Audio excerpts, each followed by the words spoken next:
So yan, lalagyan na natin siya ng active balancer. Yan. So may mga wire dito. Yan. Kulay itim, first negative siya. Tapos sa mga sumunod, first positive. Yan, second, third, fourth. Yan. Puro sa positive lang tayo ilalagay ito. Gray. Yan, active balancer. So maglagay na tayo.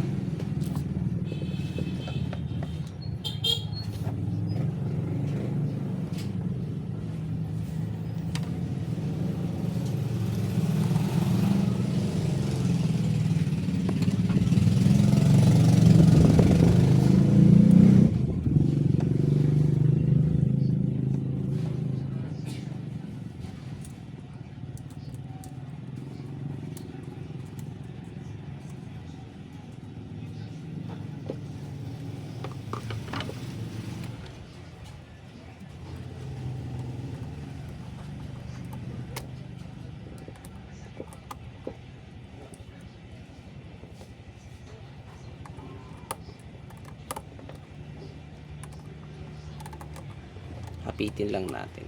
Yan.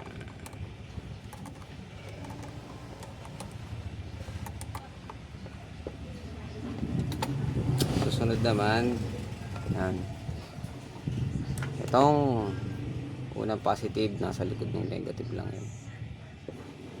Yan. Okay, tayo natin, baliktad natin. Dito siya.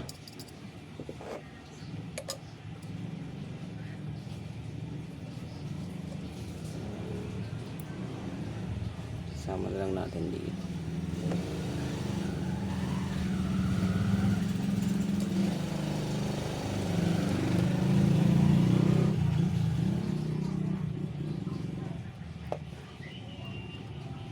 Yan. Ito. Okay. Next. Second. Positive.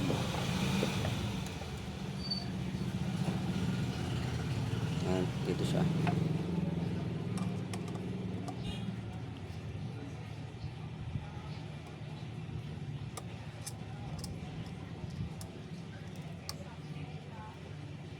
Sit lang natin.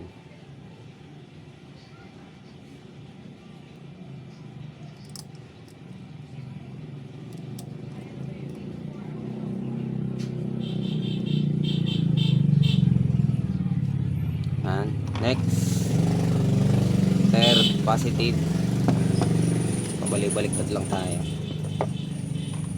Yan. Kuhanin natin to.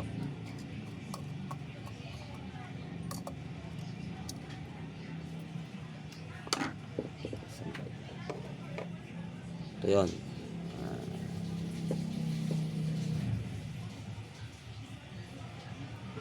Shoot lang natin.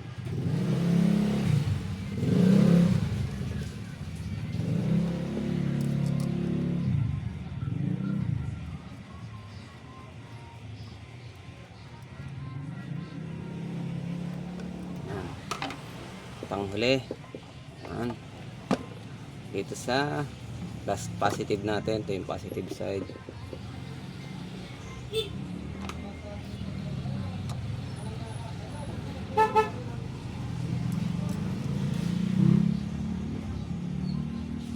Trust natin muna. Yan.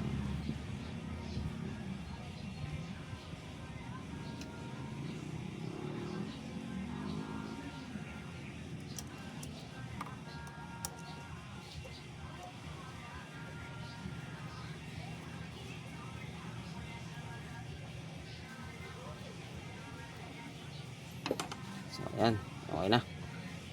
So bubuksan na natin yung active balancer. So paano malaman yan? Siyempre dapat na on. Bubuksan natin dito. Yun, umilaw na ang kulay green. So umilaw na. Okay, nagbabalance na yan. So pare-parehas na ang kanyang voltahe. So tingnan natin kung pare-parehas.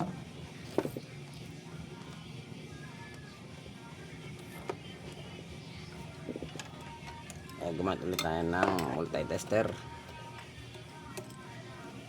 Dapat pare-parehas ito eh. Yan, 3.36. Ito tayo.